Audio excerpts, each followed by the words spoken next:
Bonjour à tous les amis, c'est Rémi de Lyon du Discord Savoir Innover. Je suis ravi de vous retrouver aujourd'hui pour vous partager une petite analyse graphique sur Avalanche, le projet Avalanche avec son jeton AVAX, que je trouve moi dans une configuration intéressante en perspective du fondamental qui est extrêmement encourageant et prometteur. Donc je voulais tout d'abord m'adresser à vous aussi pour vous remercier tous pour les commentaires que vous laissez sur les vidéos que je vous partage, sur les vidéos ou les idées partagées en blog. Vous l'avez compris, généralement je vous fais une vidéo quand je parle pour la première fois d'un token ou d'un projet. Ensuite je passe sur la version blog, c'est là où je vous fais généralement les mises à jour sur les analyses techniques. Donc je vous remercie beaucoup pour ça, c'est très encourageant, j'ai très envie de continuer à vous partager des idées dans ce sens. Si vous voulez me proposer des jetons à analyser parce que vous êtes curieux d'avoir mon point de vue ou parce que vous voulez me partager une très bonne idée sur un projet qui vous passionne, n'hésitez pas à me rejoindre, faites pause, scannez les QR codes, vous pouvez me rejoindre sur le Discord ou sur différents réseaux. N'hésitez pas à me rejoindre et à me proposer vos jetons pour cela. Ça, ce serait cool. Et moi, je suis toujours ravi de découvrir des excellents projets comme celui qu'on a aujourd'hui face à nous. Donc, Avalanche, si on parle de fondamental, moi j'ai lu l'article de Vincent là qui est excellent. Ça m'a convaincu par rapport au projet. Donc, on est sur un projet qui vise à interconnecter, rendre interopérables les différentes blockchains. On sait qu'aujourd'hui on a une explosion du nombre de blockchains. C'est un acteur majeur sur la DeFi. Et en plus, il a un petit côté, moi, que j'apprécie particulièrement. Je suis sensible au respect de l'environnement. On n'a qu'une seule planète, une seule chance de la sauver. Donc, essayons de l'être. Et ça, pour moi, c'est quelque chose d'important. Donc, je vous renvoie à cet article. Je ne suis pas analyste fondamental, donc n'hésitez pas à vous faire vos propres recherches. Si on parle de l'actualité, il y a aussi l'information délivrée par le journal du Coin sur le fait qu'il y a eu une levée de fonds de 230 millions en septembre dernier. Moi, ce que j'ai noté aussi, c'est une certaine cohérence entre l'évolution du cours sur le plan graphique et ces annonces très intéressantes, et notamment la levée de fonds auprès d'un fonds d'investissement. J'ai noté aussi dans les articles intéressants, toujours sur le journal du Coin, où est ma souris, hop, le fait aussi que Bank of America, un acteur majeur de la finance aux États-Unis, a décelé en Avalanche un acteur et un compétiteur important par rapport au protocole d'Ethereum, qui est quand même le numéro 2 dans le monde de la crypto. Voilà. Et enfin, dernier élément qui, moi, m'a encouragé à franchir le pas et à investir sur le projet Avalanche, c'est vraiment le fait que Avax a été listé sur Kraken. Kraken est l'auteur d'une étude il y a quelques mois ou quelques années peut-être sur le fait que pour un token qui est listé sur un nouvel exchange de bonne facture, évidemment, eh bien, ça peut avoir un impact jusqu'à 80-100% d'augmentation sur le prix du jeton. Donc, c'est des choses qui ont déjà eu lieu par le passé pour le projet Avalanche et pourquoi pas pour cette fin d'année ou ce début d'année prochaine. Voilà pour ce qui est du fondamental et de l'actualité. Je ne vais pas en faire davantage. Je vais en profiter pour vous dire aussi que je suis analyste graphique et que, hashtag disclaimer, je ne suis pas un conseiller financier. Ici, je vous partage de l'enthousiasme pour un projet, pour un jeton, pour une configuration graphique qui, moi, m'inspire. Ensuite, à vous de faire vos propres recherches et ensuite de prendre vos décisions en toute responsabilité. Voilà, donc c'est un projet qui a un tout petit peu plus d'un an. Donc voilà, on a peu de recul sur ce projet, mais moi je vois qu'en termes graphiques, elle est plutôt intéressante. On a eu des hausses assez rapidement. Vous voyez, si on parle de cette hausse là en décembre, 3 mois après leur hausse, d'ailleurs intéressant à noter, décembre, fin d'année passée, il y a déjà eu une hausse. Si je prends un petit, hop, est-ce que je peux le prendre ce truc? Si je prends un petit aimant, voilà, hop, avec le plus haut, on a quand même 1500, 1700% sur un mois et demi. C'est pas triste et c'est pas mal à accepter. Donc, à accepter, à empocher, si j'ose dire. Donc voilà, moi j'ai une configuration qui m'intéresse. On va la travailler en daily puisqu'on aura un tout petit peu plus de bougies. J'ai déjà travaillé pour vous pour gagner un peu de temps sur cette vidéo. Voilà, quand je prends un jeton, que je le découvre, la première chose que je fais, la toute première chose, c'est que je mets les grands jalons, les dates. Donc l'ICO, etc., je vous l'ai montré tout à l'heure. Je vous ai mis le plus bas historique qu'on a rencontré à un moment donné après l'ICO. On n'est pas très loin du niveau de l'ICO d'ailleurs. Donc en juin 2021. Et puis ensuite, je vous ai mis, voilà, ici le plus haut historique. Et ben là, je vois qu'il n'est pas placé au bon endroit. On va le déplacer. Hop, on va le mettre ici en daily sur la bonne borne. Voilà, donc mi-novembre, on a fait le plus haut historique à 147 $, ce qui n'est pas inintéressant non plus.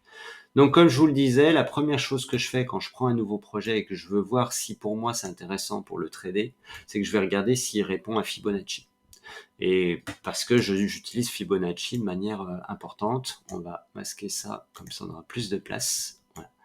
Donc ici, si je prends Fibonacci retracement tout d'abord, je vais prendre le plus bas historique qu'on a ici, je vais aller choper le plus haut historique et puis on va regarder, c'est le rectangle que je vous ai tracé déjà au préalable, donc on va regarder comment rebondit, comment évolue le prix par rapport à cette zone de retracement. Moi, un retracement qui vient taper les 0,5, 0,61,8, pour moi c'est un projet intéressant et réactif à Fibonacci. Donc vous voyez ici, clairement, on a méché sur les 0,5 et c'est pas inintéressant. Et je l'ai fait une seconde fois encore ici un petit peu plus haut, retracement Fibo, on prend la mèche, on prend le plus haut, et vous voyez, on est venu complètement rebondir dans la zone des 0,5, 0,61,8. Voilà, 61% 8 de retracement. Pour moi, c'est un bon marqueur aussi, donc ça, pareil, c'est intéressant. Et la troisième chose, c'est en extension, comment ça se passe. On peut faire un petit coup d'extension. Ici, on a le plus bas, on a le plus haut, on a le dernier creux. Voilà, comment ça s'est passé au niveau de l'extension, je vous l'ai noté au préalable. On a la zone d'extension en daily pour 100-127%. Bon, vous voyez, on s'est approché assez proche des 100% avant de retracer derrière. Donc voilà, on est relativement sensible, même si parfois on a des vagues d'extension qui sont beaucoup plus fulgurantes. Qui sont liées parfois à l'actualité quand même, qui laissent entendre qu'on peut exploser ces valeurs-là. D'ailleurs, si je vous le fais ici de la même façon, on pourrait le faire en weekly, tiens, on va essayer en weekly, comme ça ce sera plus simple. On va essayer de voir en weekly ce que ça donne. Moi je l'ai fait en daily tout à l'heure. Donc en weekly, vous voyez, assez facilement, on va voir le plus bas qui est ici, probablement, le plus haut qui est ici, et le dernier creux qui est ici. Voilà. Donc qu'est-ce que ça nous apprend? Ça nous prend qu'on est passé légèrement au-dessus des 127% weekly avant de retracer derrière. Moi, ma zone de prédilection, c'est de la statistique ensuite, mais voilà, c'est d'aller chercher les zones 100-127%. Je suis pas trop gourmand, donc je préfère tenir que courir. Et en l'occurrence, quand je m'approche des 100%, généralement, je commence à prendre mes profits. Et ensuite, pourquoi pas, patienter jusqu'à un retracement. Donc, si on est en retracement Fibo, on va la noter en weekly aussi, pourquoi pas. Hop, donc je vais la prendre ici et ici. Et là, je vous l'avais noté en Fibo ici. Ok.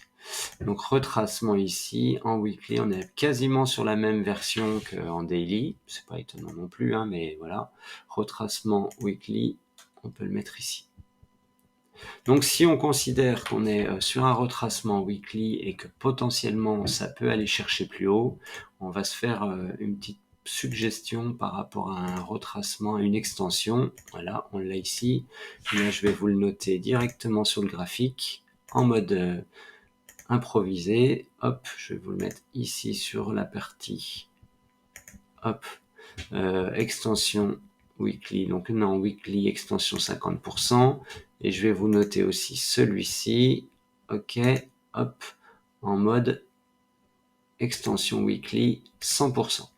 Donc c'est les objectifs qu'on pourrait aller chercher, extension weekly 100%, elle est là, et celle-ci je vais vous la supprimer, ça fera du light sur le graphique. Voilà ce qu'on peut imaginer derrière. Je vais repasser en daily pour vous dire pourquoi je m'intéresse au projet depuis quelques jours. C'est que voilà, en daily, c'est assez flagrant. On a transpercé la majeure. Donc, ce que j'appelle une majeure, c'est la droite qui est composée de l'ATH et du dernier sommet. D'accord? Donc là, on est venu complètement l'exploser avec une belle bougie haussière qui a été confirmée dès le lendemain également. Donc, pour moi, on est très très bien par rapport à une continuité du mouvement haussier. Et donc, on pourrait imaginer avoir un prix, voilà, qui soit ici, qui soit en continuité pour aller chercher la zone des tests, voilà, plus ou moins, pour aller chercher une zone de test comme ça, en mode test de l'ATH, vous voyez. Mais en tout cas, on aura pour moi la possibilité d'aller chercher peut-être cette zone des 100% en weekly. Donc ici, si on va aller chercher déjà le haut de la zone des 100%, voire de l'ATH, vous voyez, on est sur 30% à récupérer, ce qui n'est pas forcément inintéressant. Ensuite, si on va chercher toujours sur cette zone-là, les 100% de Fibo en weekly, eh bien, vous voyez, on est sur 52%, 52% pour un début d'année, ce qui est pas inintéressant également. Donc moi, j'ai ici une configuration tout à fait intéressante. C'est pour ça que je vous fais ce partage aujourd'hui. En mode graphique, on est complètement validé. Maintenant, on va surveiller tout ça. Moi, je suis rentré un petit peu avant vous, mais donc voilà, je suis rentré un petit peu au franchissement de la droite par ici. Voilà. C'est à peu près là que je suis rentré pour mon première DCA. Alors évidemment, on n'investit pas en all-in hein, sur un projet, donc premier DCA ici. Et puis on verra un petit peu ce qui se passe derrière. Voilà, sur ce, je vous souhaite un bon dimanche. N'hésitez pas à me rejoindre sur le réseau. N'hésitez pas à regarder mes autres vidéos, à lâcher des petits pouces bleus si cela vous invite au partage et à l'encouragement. En tout cas, moi, je suis ravi en tout cas de partager tout ça avec vous. À très bientôt. Au revoir.